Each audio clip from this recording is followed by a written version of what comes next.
Transport of carbon dioxide. Transport of carbon dioxide देखेंगे हम। उसके पहले हम ये एक बार ये ऑक्सीजन सैचुरेशन कर्व देख लेते हैं जो हमारा लास्ट वाले वीडियोस में छूट गया था। ठीक है, तो पार्शियल प्रेशर ऑफ ऑक्सीजन हम बढ़ा रहे हैं तो क्या हो रहा है, percentage of saturation of haemoglobin with oxygen बढ़ रही है। ठीक है, एक हीमोग्लोबिन के साथ एक ऑक्सीजन जुड़ा, फिर दूसरा ऑक्सीजन जुड़ा, तीसरा ऑक्सीजन जुड़ा, चौथा ऑक्सीजन जुड़ा। पर एक टाइम ऐसा आएगा जब चारों ऑक्सीजन जुड़ गए हीमोग्लोबिन के साथ, सारे हीमोग्लोबिन के साथ चार चार ऑक्सीजन जुड़ गए, आपके पास सेचुरेशन हो जाएगी।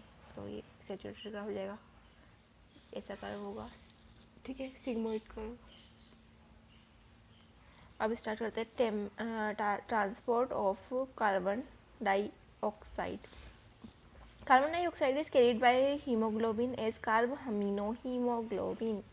ऑक्सीजन जो हीमोग्लोबिन के साथ मतलब ऑक्सीजन जब हीमोग्लोबिन के साथ जुड़ रहा था, बॉन्ड बना रहा था, तो ऑक्सी हीमोग्लोबिन का फॉर्मेशन हो रहा था। बट कार्बन डाइऑक्साइड जब हीमोग्लोबिन के साथ जुड़ता है तो उसे हम क्या कहते हैं, carb amino haemoglobin, carb amino haemoglobin, carb amino haemoglobin. ठीक है, कार्ब अमीनो हीमोग्लोबिन कहते हैं। ओके, तो इसे कार्बी हीमोग्लोबिन नहीं कहेंगे, ठीक है, कार्ब अमीनो हीमोग्लोबिन कहेंगे। इसके पीछे भी रीज़न होता है कहने की वजह से, है ना। अबाउट 20 से 25% जो है वो हीमोग्लोबिन के साथ जुड़कर आरबीसी के थ्रू ट्रांसपोर्ट हो जाता है कार्ब अमीनो हीमोग्लोबिन के रूप में। This binding is related to the partial pressure of carbon dioxide.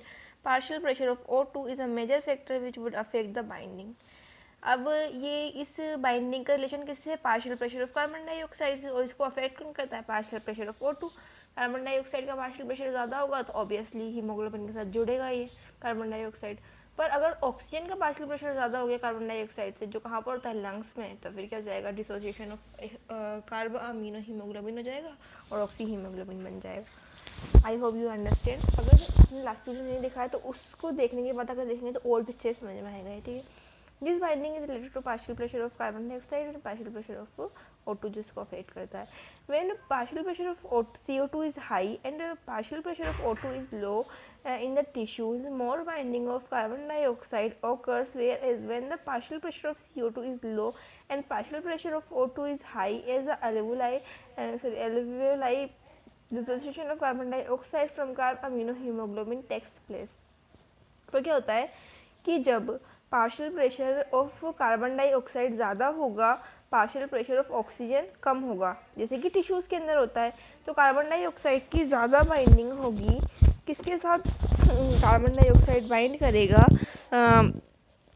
Haemoglobin के साथ, मोर बाइंडिंग ऑफ कार्बन डाइऑक्साइड ओकर। ठीक है, और जब पार्शियल प्रेशर ऑफ CO2 कम हो जाएगा और partial pressure of O2 high हो जाएगा, पार्शियल प्रेशर ऑफ CO2 कम होने का मतलब PO2 ज़्यादा ही होगा ना, मतलब हम रिलेटिवली देखते हैं, तो क्या होगा, डिसोसिएशन हो जाएगा कार्ब अमीनो हीमोग्लोबिन का, जिसे हमने पहले देखा, अभी पहले बोला जो मैंने, वही बात लिखी हुई है।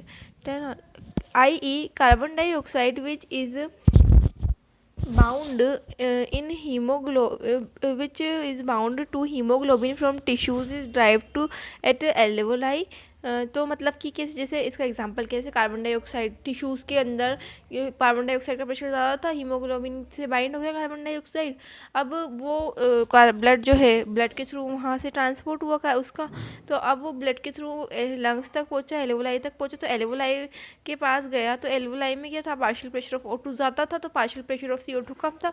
पार्शियल प्रेशर ऑफ CO2 कम होने की वजह से कार्ब अमीनो हीमोग्लोबिन का डिसोसिएशन हो गया और ऑक्सी हीमोग्लोबिन का एसोसिएशन हो गया, कार्बन डाइऑक्साइड एल्वेओलाई में चला गया। ठीक है, और वहाँ से फिर आउट हो जाएगा।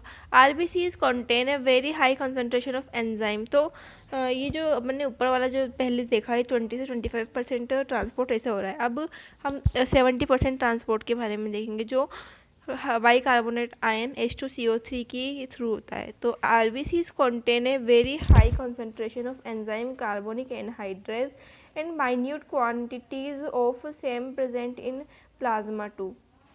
तो जो RBCs होती हैं उनके अंदर हाई कंसनट्रेशन होती है एंजाइम कार्बोनिक एनहाइड्रेस की। कार्बोनिक एनहाइड्रेस एंजाइम की बहुत ज़्यादा कंसंट्रेशन होती है और कुछ कंसंट्रेशन कार्बोनिक एनहाइड्रेस की प्लाज्मा में भी होती है। तो this enzyme facilitate the following reaction in both direction. तो ये जो एंजाइम है इन रिएक्शन को दोनों डायरेक्शन में करवा सकता है। CO2 प्लस H2 को क्या बना देता है, ये CO2 H2 के साथ जुड़कर कार्बोनिक एनहाइड्रेस की प्रेजेंस में H2CO3 बनाता है और H2CO3 जो है कार्बोनिक एनहाइड्रेस के प्रेजेंस में H प्लस और HCO3 माइनस बनाता है। ठीक है, तो कौन सा एंजाइम है जो ये करवा रहा है reaction, carbonic anhydrase. Most important part है, यहाँ से भी क्वेश्चन आ सकता है। ठीक है, तो कार्बोनिक एनहाइड्रेस को याद रखना है हमें। At a tissue, the site where partial pressure of carbon dioxide is high due to catabolism। जब जो टिश्यू होता है वहाँ पर पार्शियल प्रेशर ऑफ CO2 ज़्यादा होगा क्योंकि वहाँ पर कैटाबॉलिज्म हो रहा है ना, ग्लूकोज टूट रहा है। Carbon dioxide diffuse into blood RBCs and plasma. Carbon dioxide क्या करता है, डिफ्यूज़ कर जाता है ब्लड के अंदर, RBCs और प्लाज्मा में, और क्या बना लेता है HCO3 और H प्लस बना लेता है। क्या बना लेता है, HCO3 माइनस और H प्लस बना देता है। At alveolar site where PCO2 is low. अब एल्वुलाई में क्या होता है, pressure of carbon dioxide low है तो reaction proceeds in the opposite direction. तो वहाँ पर क्या होगा कि जो ये बना है ना, अब यहाँ पर प्रेशर ऑफ एल्वुलाई के अंदर तो क्या हो गया, प्रेशर ऑफ कार्बन डाइऑक्साइड कम हो गया, तो ये जो बना है ना HCO3 माइनस, ये वापस से क्या बन जाता है, किससे बना था, H2 और CO2 से बना था, तो वापस क्या बन जाता है, H2 और CO2 वापस से बना लेता है ना, अपोजिट डायरेक्शन में जो है रिएक्शन प्रोसीड कर जाती है। Thus CO2 trapped as bicarbonate at the tissue level and transported to the alveoli is reached out as CO2। और क्या होता है कि CO2 को फिर ट्रैप्ड कर लिया जाता है बाइकार्बोनेट के रूप में tissue level, eight the tissue level, और ट्रांसपोर्ट कर दिया जाता है एल्वोलाई में और CO2 को आउट कर दिया जाता है। ठीक है, 100 ml ऑफ डीऑक्सीजनेटेड ब्लड जो है वो डिलीवर करती है 4 ml of carbon dioxide to alveoli. Oxygen तो 5 ml हो रही थी, 100 ml of oxygen 5 ml of oxygen दे दी थी टिश्यूज़ को, पर जो कार्बन डाइऑक्साइड है वो 100 ml कार्बन डाइऑक्साइड जो है किसको देगी, एल्वोलाई को देगी 4 ml की। ये इंपॉर्टेंट क्वेश्चन है, क्वेश्चन आ भी चुका है बहुत बार नीट में और आ भी सकता है। ठीक है, तो इसमें हमने ये देखा कि क्या होता कि जो 70% बाइकार्बोनेट आयन के रूप में कार्बन डाइऑक्साइड का ट्रांसपोर्ट हो रहा था ना, कैसे हो रहा था कि जो कार्बन डाइऑक्साइड था वो H2O से जुड़ के H2CO3 बना रहा था, कार्बोनिक एनहाइड्रेस की प्रेजेंस में, फिर कार्बोनिक एनहाइड्रेस की प्रेजेंस में ये H प्लस निकल रहा था और HCO3 माइनस बना रहा था, इस वजह से HCO3 माइनस बना रहा था। और ये H प्लस भी है ना, ये जो H प्लस बनाया ना, ये भी जो हीमोग्लोबिन था ना, हीमोग्लोबिन के साथ जो ऑक्सीजन जुड़ा हुआ है उसको, क्योंकि H प्लस बढ़ रहा है, यहाँ पे से H प्लस बढ़ रहा है, H प्लस बढ़ रहा है तो वो क्या करेगा, इफेक्ट करेगा ऑक्सी हीमोग्लोबिन की कंसनट्रेशन को, मतलब कि ऑक्सी हीमोग्लोबिन की कंसनट्रेशन को करेगा और हीमोग्लोबिन के साथ जुड़ जाएगा जाकर ये H प्लस और ऑक्सीजन को निकाल देगा वहाँ से। ये वाला H प्लस का काम होता है। ठीक है, ऑल्दो यहाँ लिखा हुआ नहीं है NCERT में, पर कॉन्सेप्ट ही होता है। ठीक है, तो अब क्या है कि जो कार्बन डाइऑक्साइड है उसने H2CO3 और HCO3 माइनस और H प्लस बना लिया। अब क्या होगा कि अगर पार्शियल प्रेशर ऑफ ऑक्सीजन ज़्यादा हो गया जो एल्वोलाई में होता है, तो ये वापस से HCO3 माइनस जो है कार्बन डाइऑक्साइड और H2 में टूट जाएगा और जो हीमोग्लोबिन के साथ कौन जुड़ जाएगा, हीमोग्लोबिन के साथ ऑक्सीजन जुड़ जाएगा। ठीक है, तो ये होता है यहाँ पे क्लियर हमारा concept. I hope you understand this. और अगर आपने इसको ढंग से समझा है ना इस वीडियो में, तो कोई भी क्वेश्चन आपका गलत नहीं हो सकता है।